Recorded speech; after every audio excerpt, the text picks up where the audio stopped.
Hola, mucho gusto. Nosotros somos estudiantes de la Universidad Francisco de Pablo Santander de licenciatura en matemáticas para la materia de topología con código 1361601 del grupo B.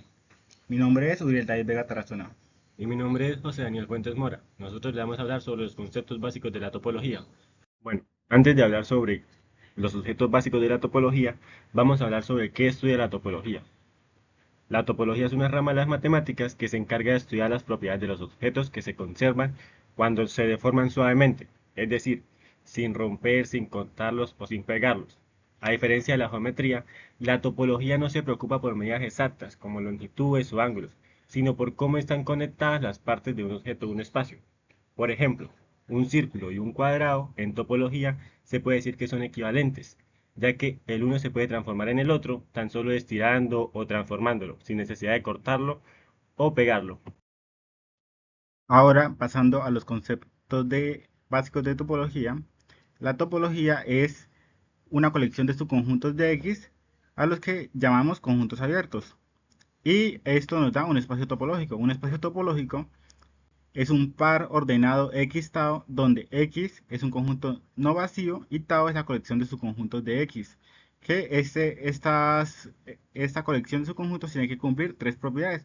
A estas tres propiedades nosotros las llamamos los axiomas de la topología. El primer axioma nos dice que el conjunto vacío y X pertenecen a la topología y estos deben ser abiertos. Segundo, la unión arbitraria de elementos. La unión de cualquier cantidad de conjuntos abiertos que pertenezcan a la topología a tau que también sean abiertos. Tercera, la intersección finita de elementos.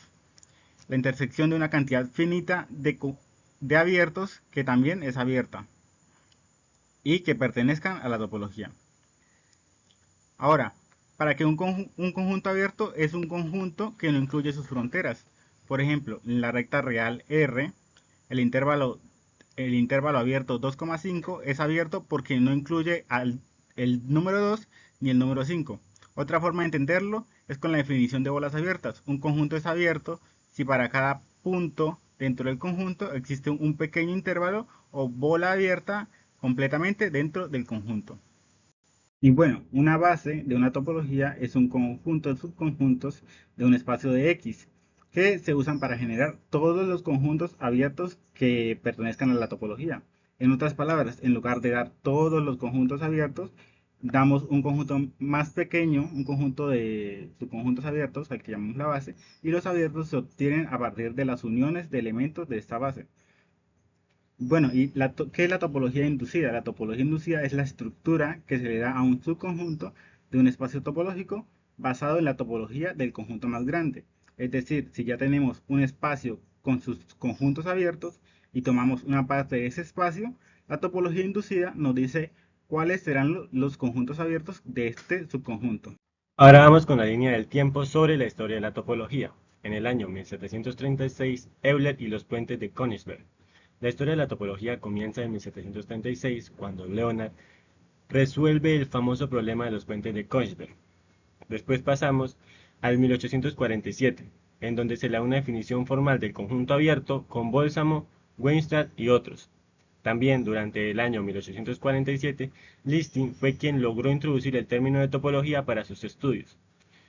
Después, en el año 1914, Félix define los espacios topológicos. En ese mismo año, el matemático Félix da una definición rigurosa de espacios topológicos, que incluye el uso de conjuntos abiertos y sus propiedades. Más adelante, en el siglo XX, la expansión de la topología y sus aplicaciones. Durante el siglo XX, la topología se expandió a nuevas áreas, como lo son la topología algebraica, la topología diferencial y las aplicaciones en física cuántica, biología y análisis de datos.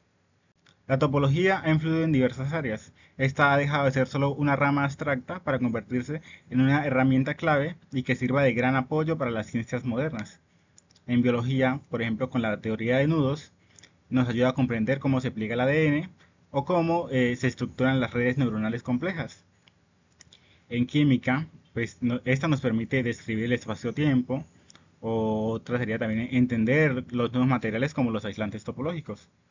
En química, nos permite analizar moléculas enlazadas cuyas propiedades dependen más de su forma que de su composición.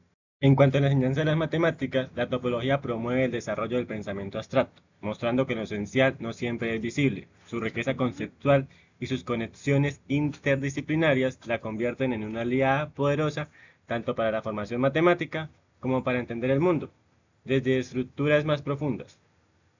Y bueno, ahora sí vamos a continuar con el ejercicio práctico. Entonces tenemos el siguiente ejercicio. Sea X, M, N o P y tau, que es la colección de subconjuntos de X, que pues vamos a verificar, a comprobar si son una topología. Entonces, para comprobar qué tenemos que hacer, tenemos que recordar los axiomas que se hablaron anteriormente. Como primer axioma tenemos que vacío tiene que pertenecer a tau. Vacío pertenece a tau. Bien, entonces, vacío pertenece a tau. ¿Qué me dice también el axioma 1? Que X también tiene que pertenecer a tau. Miren ahí acá, pertenece a tau. Entonces, X pertenece a tau. ¿Qué quiere decir? Este espacio topológico cumple con la primera axioma. Pero el siguiente axioma nos indica las uniones arbitrarias de elementos. Entonces nosotros decimos 2 n unido a n. Esto nos da igual a m n. Y notamos que mn se encuentra dentro de la topología. Entonces decimos mn pertenece a la topología. Otro n unido mo. M, que esto nos da M, O, que pertenece a la topología. Otro más largo sería Mn unido MO, que esto nos daría M, N, O. Y notamos que MNO se encuentra dentro de la topología. MNO pertenece a la topología. Otra, NP. NP unido a MO. NP unido a MO. Eso sería MNOP, que es X. Y X, por definición, pertenece a la topología. Bueno, ya identificamos los dos primeros axiomas, ahora vamos a verificar el tercer axioma. ¿Qué me dice si las intersecciones finitas deben pertenecer a tau al igual que sus elementos? Como primer elemento que vamos a interceptar será la M. Lo interceptamos con la N. ¿Eso qué me da? Eso me da vacío. Y por definición, tenemos que vacío pertenece a tau. El vacío pertenece a tau. Como segundo elemento, vamos a interceptar a N con Mn. ¿Qué me dará igual? ¿Qué me dará esto? Esto me dará N. Y N pertenecerá a tau o no pertenecerá a tau. Aquí tenemos N. N pertenece a tau. Como tercer elemento vamos a interceptar NP con MNP. Esto me da MNP. Y NP lo tenemos acá, pertenece a tau. Entonces, con esto podemos concluir que este espacio topológico es una topología. Y bueno, para saber ahora qué tipo de topología es, nosotros notamos que no tenemos que verificar. Para que sea una topología discreta, todos los elementos de X tienen que encontrarse en todas las posibles combinaciones dentro de tau. Aquí bueno, notamos que hay datos, hay elementos que no se encuentran, por ejemplo, la o uniones combinaciones que no se encuentran, por ejemplo, aquí encontramos MN, pero no encontramos combinaciones como MP. Entonces, ¿para qué tipo de topología? A esa topología nosotros le llamamos topología parcial. Bueno chicos, esperamos que les haya gustado este ejemplo práctico y muchas gracias por la atención. Muchísimas gracias.